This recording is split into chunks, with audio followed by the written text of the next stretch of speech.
Hello everyone, you're all very welcome to our webinar today on a practical guide to supporting employee wellbeing. I'm very pleased to introduce you to Dr. John Crowley. Dr. John Crowley is an occupational health physician and general practitioner in Cork. He graduated from UCC in 2008 and then went on to complete specialist training in general practice. Upon his completion of his GP training, he pursued his special interest in occupational health medicine, studying in the Faculty of Occupational Health Medicine and the Royal College of Physicians, London in 2014. John worked as an occupational health physician in Melbourne in Australia, and he worked with various groups, including multinational organisations, oil and gas exploration, and the Melbourne Fire Brigade, where there were more than 3,000 firefighters.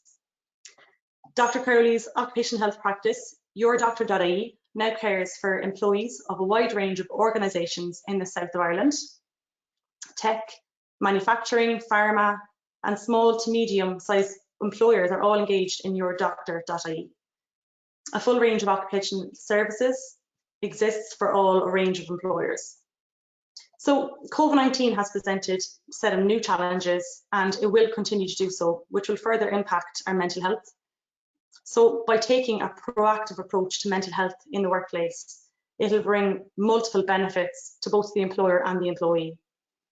In this webinar, John will provide guidance on simple, effective measures to help alleviate these problems, while also supporting your staff's overall well-being, with especially, I suppose, the anticipated return to work post-COVID-19. Now, just also as part of National Workplace Wellbeing Day, which takes place on the 30th of April, we're encouraging businesses to focus on the social, physical, mental, emotional and financial well-being of your employees. I suppose, and this will send a message to the staff that their well-being is paramount. We also encourage you to visit our resources on the SFA website, where you learn about activities you can engage in to support your employees. Along with these tips, there'll be information on our social media accounts. And of course, today, John will provide a practical guide to help you manage your employees' mental health in the long term. As National Workplace Wellbeing Day is taking place this month, be sure to take a photo of any initiative or programme you engage in and make sure to post it then to either your Twitter, your LinkedIn, your Instagram account, and then share it by tagging the SFA and using the hashtag #WorkWell21. Now, just a small bit of housekeeping.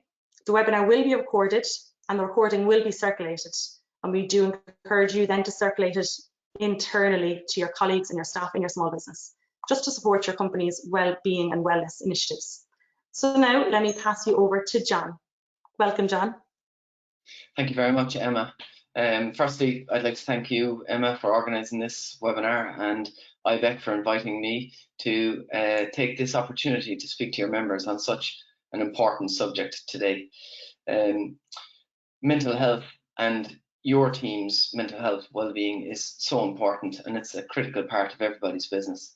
I'm aware, the audience today are the managers and owners and operational managers of small to medium-sized enterprises, and we are all facing really significant challenges as a result of COVID especially, but increased demands on people as well as a result of COVID. And these demands are adding to the strain on everybody's teams and their managers. And how we adapt to this new way of work is really important to how our businesses will grow and how the team will grow with the business. So today we're going to focus very much on mental health and employee wellness. And as an employer myself, I know how challenging it is, and I am learning every day how to work with my team on enhancing the mental health of all our colleagues. But today we're also going to focus on how to acknowledge mental health in the workplace, how to work with each other's mental health challenges, and also provide you, the employer or the manager, with really practical steps that you can take on a day-to-day basis. These steps are often not only cost-effective but freely available, and this PowerPoint, which is made available to you, will have a list of resources at the end that you can flick through and click on and access yourself for free, by and large. I've deliberately put up this chaotic looking infogram because it is something that we should spend a moment looking through. It's to do with our own mental health and our own well-being. And really, as leaders in the organizations that we work, we need to make sure that our mental health is in good condition. And once we can lead effectively through challenges, and knowing that our mental health is hopefully where it needs to be, then our employees will thrive in that environment under that positive leadership. There are real key drivers of our own well-being and of our own well-being, not your employees' well-being, your well-being. And that's your health, your physical health. Are you looking after it? Are you looking after your rest? Are you looking after your recovery opportunities? Your security, be it your employment security, your group's security, and your working environment. What working patterns do you have? We'll talk a bit about it in a second, but life is about living and working. So traditionally we speak about a work-life balance, but really we've got to talk about life in which we work. And that's the priority that we should all set for ourselves. And we have to focus on our relationships in work and our relationships outside of work. And if our relationships are in a positive state, we will really, really thrive. That's our human nature. And we as leaders have to have our sense of purpose and our sense of how we can influence others. We need to do it in a positive, constant, encouraging sense. But this is difficult. So today we'll explore how we can work on that. Please do spend some more time looking at this chart, because there are nuggets of information on it that really we can all learn from. These are the 5 steps of well-being, and if we break them down and look at them, we can all learn how to enhance our own mental health, but again, our team's mental health. So as leaders, we need to connect with our team. We need to talk to them. Most importantly, actually, we need to listen to them. I really encourage you to be there for them, whether it's remotely now or hopefully back in the workplace in the near future. And we will then feel a sense of connection. Activity is really, really important. As a result of COVID and workplace changes, right now you're looking at your laptop, I'm looking at my laptop, and we're all probably in a seated position. Those of you who are smart enough with earphones and out walking listening to this, well, hats off, but you're the minority. And we need to encourage activity in the workplace. So we need to use opportunities to move, such as once a week, instead of having a team meeting where we're all on Zoom, can we deliberately get away from the slides and get away from the laptop and have a possible meeting while the 5 members or 6 members or 2 members of the meeting are actually out walking while participating in the meeting. It's important as well that we keep learning. Learning is a fantastic way to enhance mental health. Mental health thrives and individuals thrive in a learning environment. So if we are able to encourage the continuous learning at work, then that will have huge dividends for the organization. These learning exercises can be obviously role focused, but they may not need to be absolutely role focused. So do talk to your team and see if there are any learning opportunities that they would like to avail of. Third level institutions in Ireland are offering free learning opportunities for those who want to enhance their skill sets. So, be aware that these exist. And then finally as well, giving. Mental health has taken a shift, and a shift for the better, where we're now focusing on lifestyle modifications to enhance one's mental health. Thankfully, we are firmly moving away from the pharmacological approach in medicine to managing mental health to the lifestyle approach. And what can we do? I have to emphasize that volunteering is probably one of the most powerful things that we can do for our own mental health.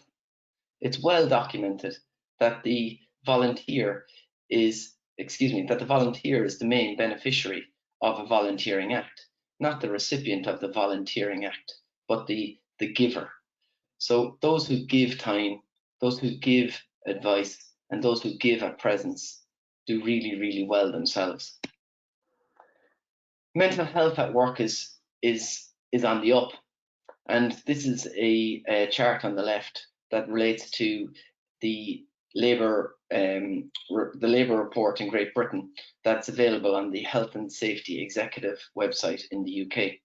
As you can see, over the last 20 years, it's been relatively steady, in fact, up until about 2015 or 16. But workplace stress and anxiety, depression, has been on the increase in recent years. And may I note that this graph is actually pre-COVID.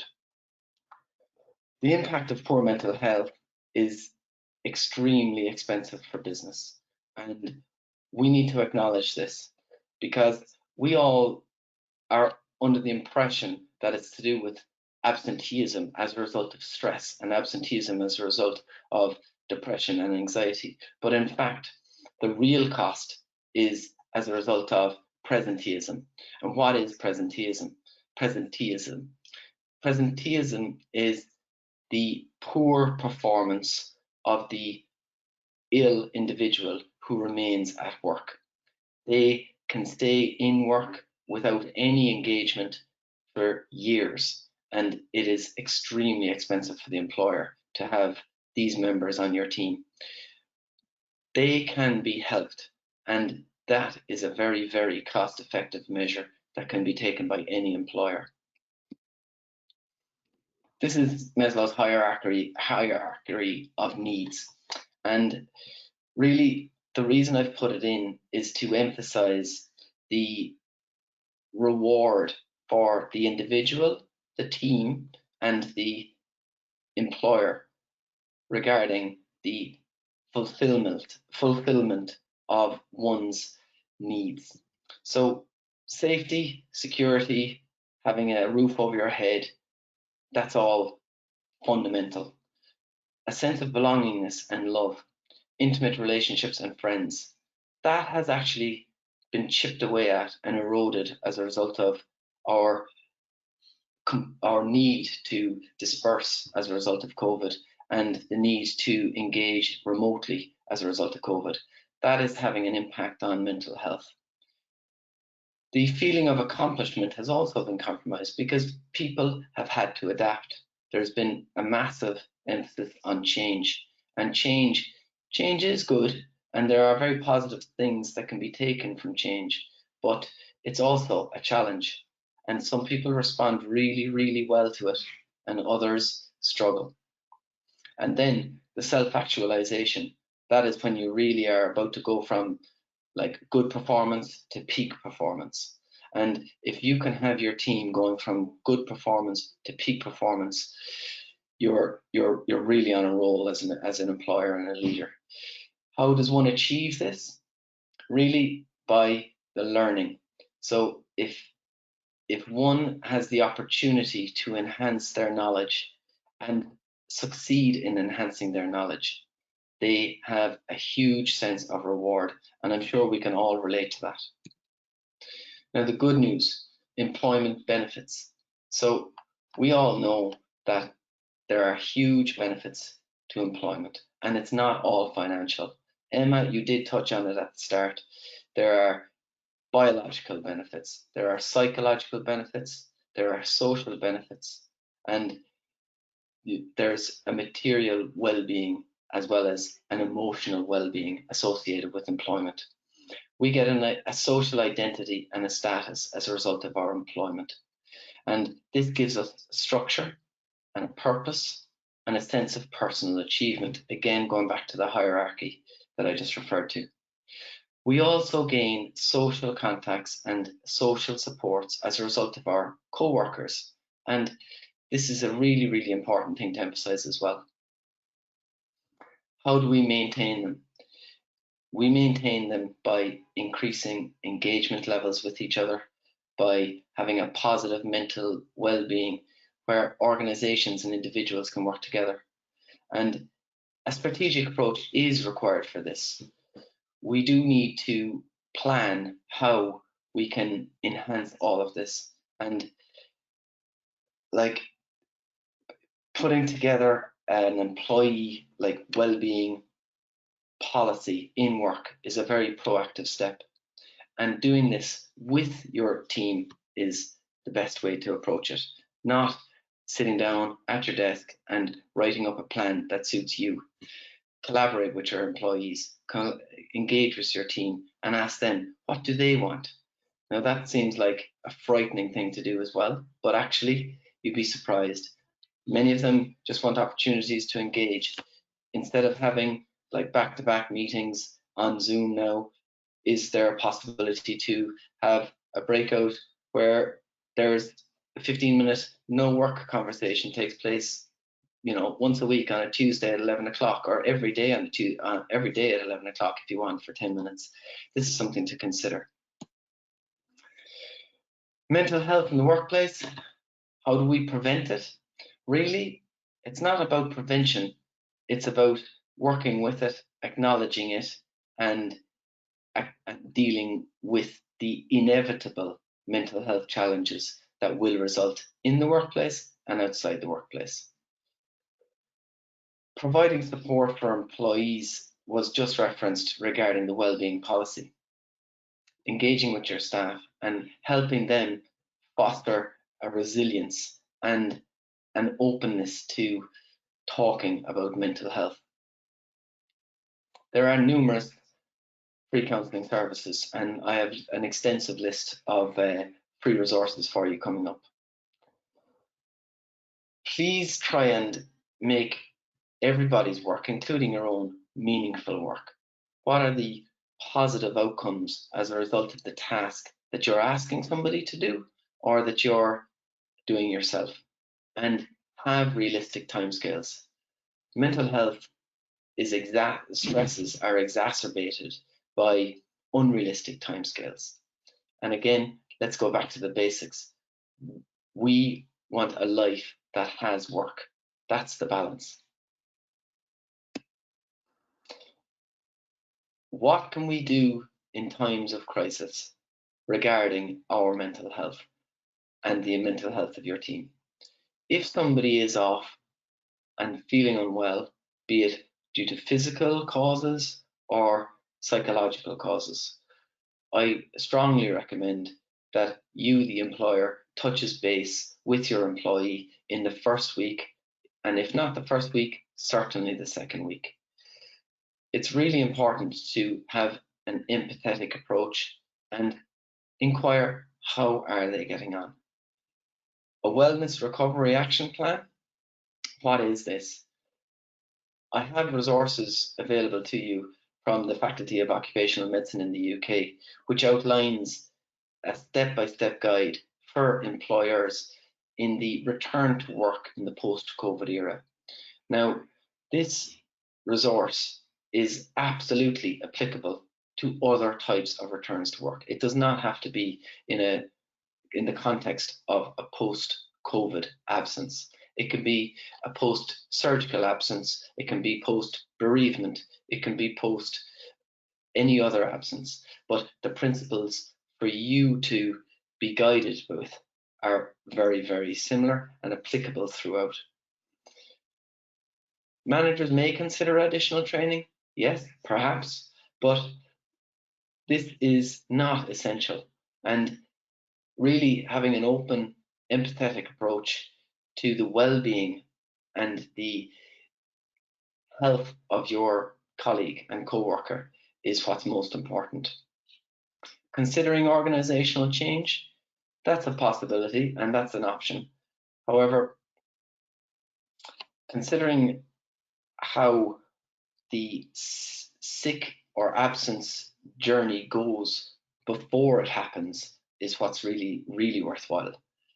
And as well, the physical activity promotions, we should really focus on that too. And that would involve very simple measures to enhance the overall well-being of the team. There is massive energy generated from some physical activity, both physical and mental. Access to relevant services would be part of the organisational change and perhaps the wellness recovery action plan. Relevant services could be the likes of counselling, could be the likes of occupational health, could be the likes of chartered physiotherapy, among others. My Mind is an excellent, excellent resource, and there are many more that will be outlined.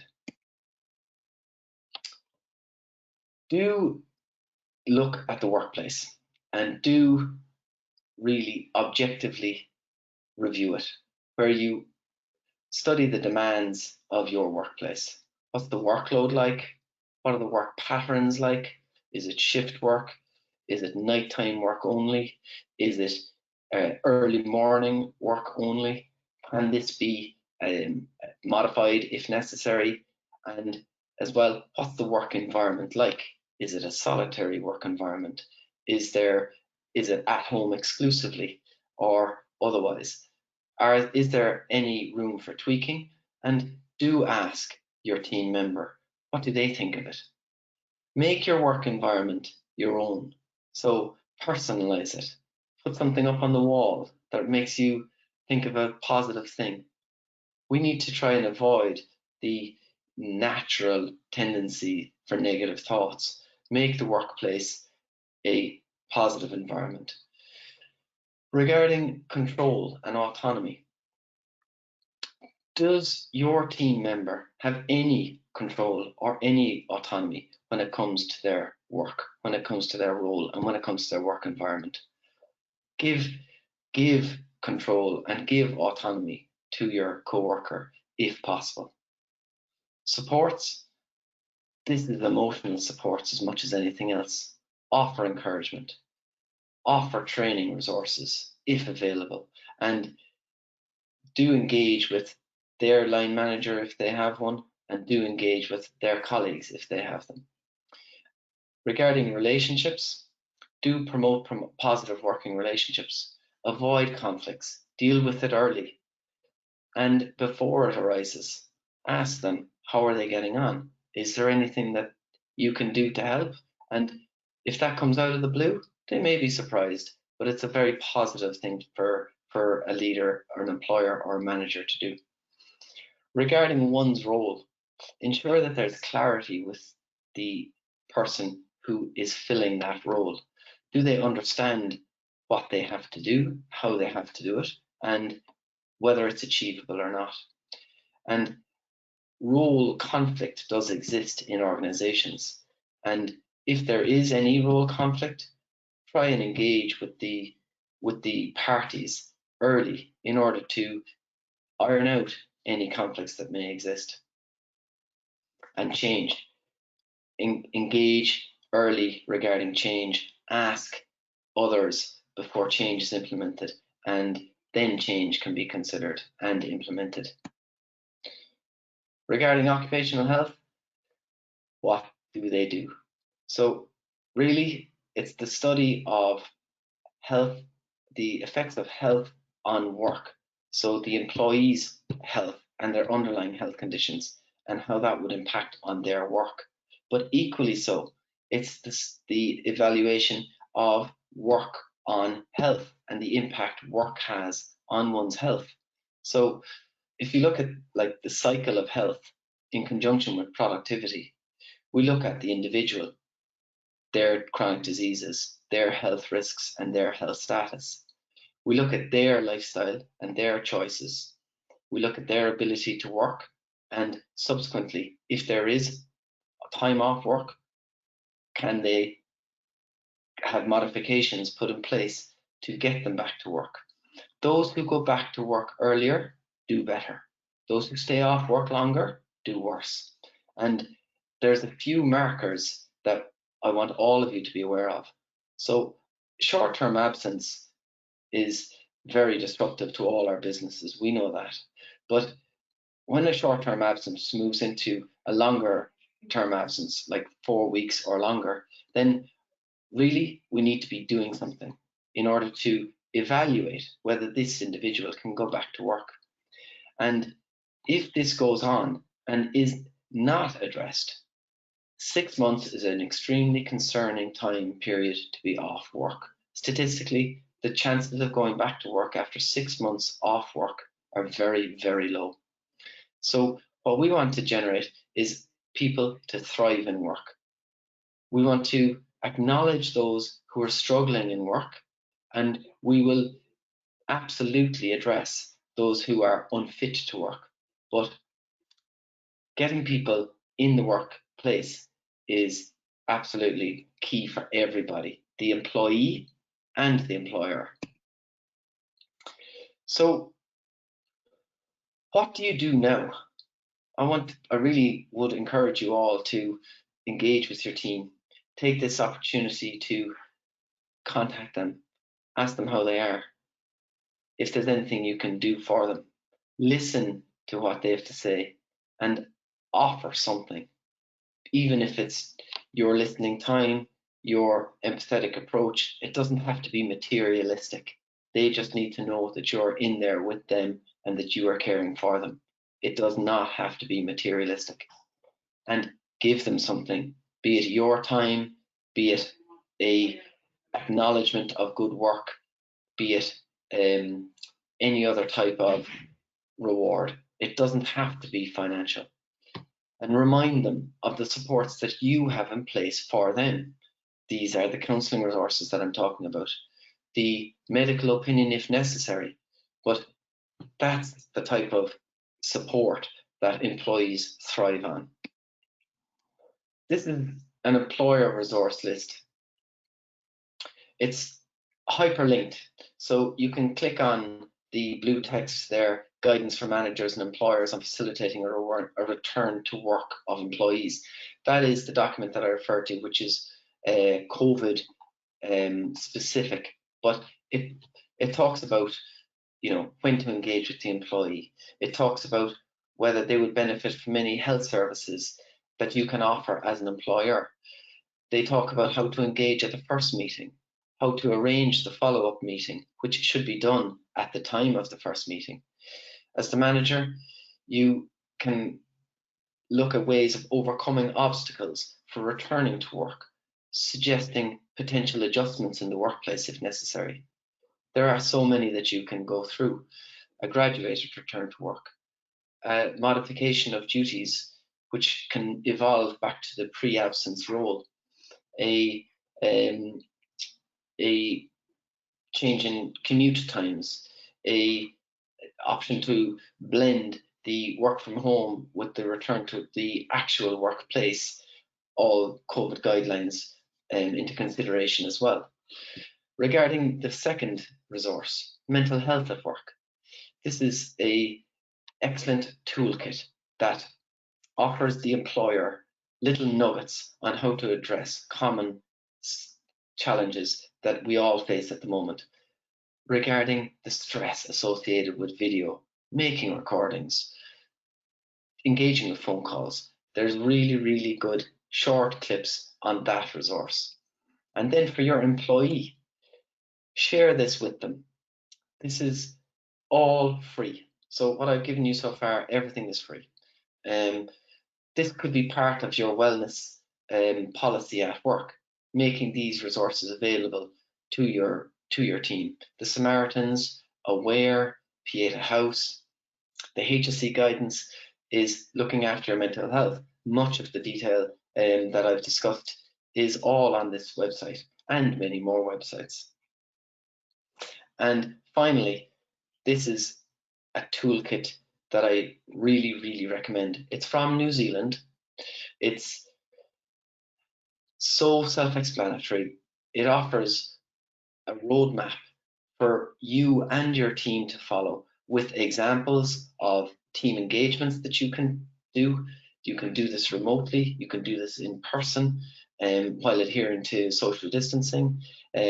there's volunteer examples, there are team activity examples, there's physical activity examples for you and your team, and the resource is hyperlinked on the toolkit symbol there as well. I really want to take this opportunity to thank you for listening.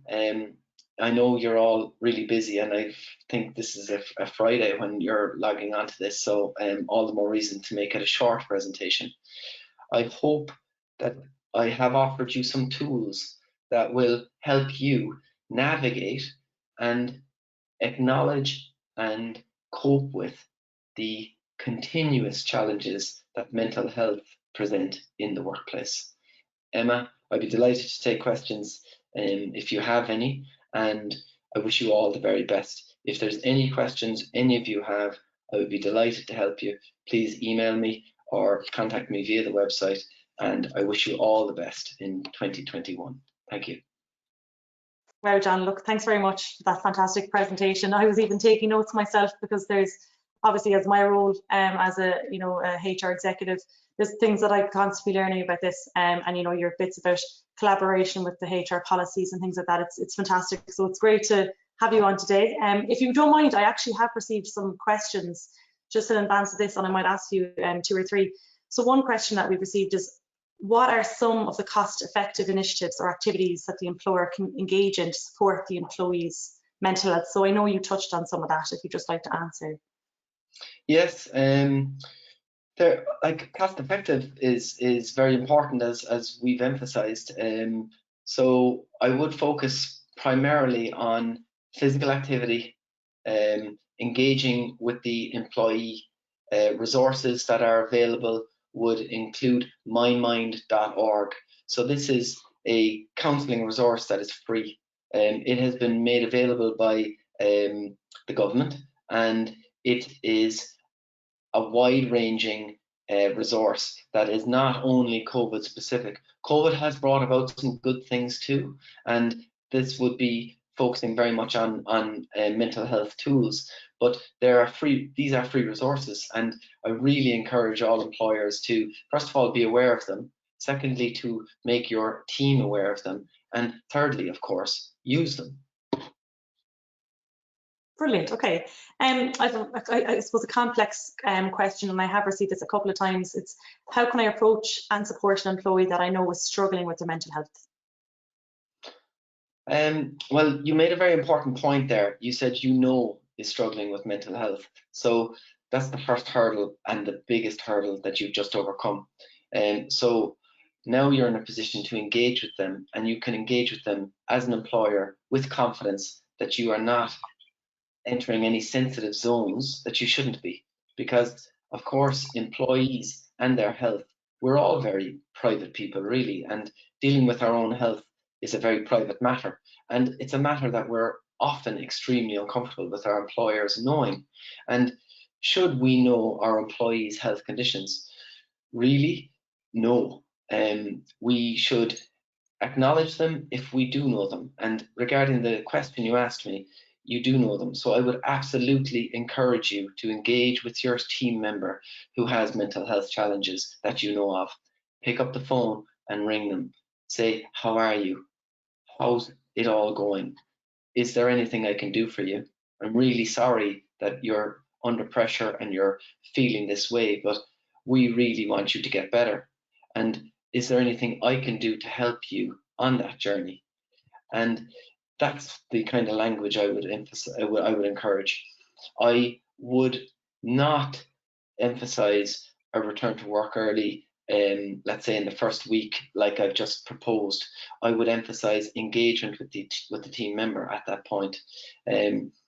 Regarding a return to work, this is probably where occupational health does come in, because we offer an independent barrier to the sensitive material that we are referring to, and we are a confidential service that offers independent medical opinion and instruction and advice for the employee and the employer. We will give practical steps about a return to work. We will not be divulging the medication that the individual is on, the type of treatment that they've undergone and the investigations that are awaited. However, we certainly can engage with the employee's health team, so their GP or their hospital-based doctor, and we can formulate a plan with the employee to get them back to work. One critical point, I can't believe I didn't say it, is you do not have to be, one does not have to be 100% to go back to work. Absolutely not. You can go back to work before you're 100%. And in fact, you should go back to work before you're 100%. However, there is a perception among the general public that, oh no, I can't go back to work, I'm not 100%. They do poorly. And those who are open to going back to work before they're 100%, they do way better. They know that their employer is on board. They know that there's accommodations being made. There's give and take. But this is all in a very set period of time where one will grow back into their role quite quickly, in fact, rather than being off for a long period of time that will result in a quite difficult return to work.